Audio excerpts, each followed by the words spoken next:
Diabetes में वजन घटना या बढ़ना दोनों ही खतरनाक होता है। यही हम लोग पहले लेते हैं वेट घटना। भूख ज्यादा लग रही है, बार बार खा रहे हैं बट फिर भी वजन कम हो रहा है। तो बेसिकली क्या हो रहा है, डायबिटीज में कुछ इन्फ्लामेटरी मार्कर है, इन्फ्लामेटरी प्रोसेस है, जिसके कारण क्या हो रहा है ना, किडनी से प्रोटीन लूज होने लग रहा है और जितने भी ग्लूकोज बन रहे हैं जो यूटिलाइज नहीं हो रहे हैं एनर्जी के रूप में, उसके कारण भूख ज्यादा लग रहा है, फैट एक्यूमुलेट हो रहा है, प्रोटीन लूज हो रहा है, मसल्स मास जो लीन बॉडी मास है वो घट रहा है, जो कि इंपॉर्टेंट है बॉडी के लिए। पहले तो ऐसे होता है ना कि फिजिकल एक्टिविटीज नहीं कर रहे हैं तो बॉडी वेट बढ़ रहा है, ओबेसिटी हो रहा है, काम नहीं कर रहे हैं, लेथार्जी हो रहा है, खाने का मन ज्यादा कर रहा है। फिर धीरे धीरे जब 300-400 शुगर पहुंचने लग जाता है तो फिर सडनली बॉडी वेट घटता है। साथ में कुछ और सिम्टम्स होते हैं, जैसे कि प्यास लगना, यूरिनेशन के लिए बार बार जाना, पैर हाथ में झनझनी लगना, बग्घा लगना, टिंगलिंग सेंसेशन होना, या फिर कोई पैर हाथ में घाव हो गया तो ठीक नहीं हो रहा है, कुछ एक्स्ट्रा जेनेटालिया इन्फेक्शन जो होता है, ईचिंग वगैरह वो सब हो जाना,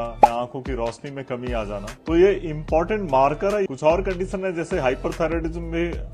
TSH का लेवल घट गया, T3 T4 बढ़ गया, उसमें भी होता है, कुछ प्रकार के कैंसर में भी होता है। तो अगर वेट घट रहा है तो आप समझ जाइए धीरे धीरे आपका आंखों की रोशनी में प्रॉब्लम आएगा, फिर हार्ट का प्रॉब्लम आएगा, जो ब्लड वेसल जहाँ पे खून का होता है उसमें कहीं ना कहीं धीरे धीरे क्लॉट बनने की चांसेस बढ़ गई तो हार्ट अटैक होने की चांसेस बढ़ जाएगी।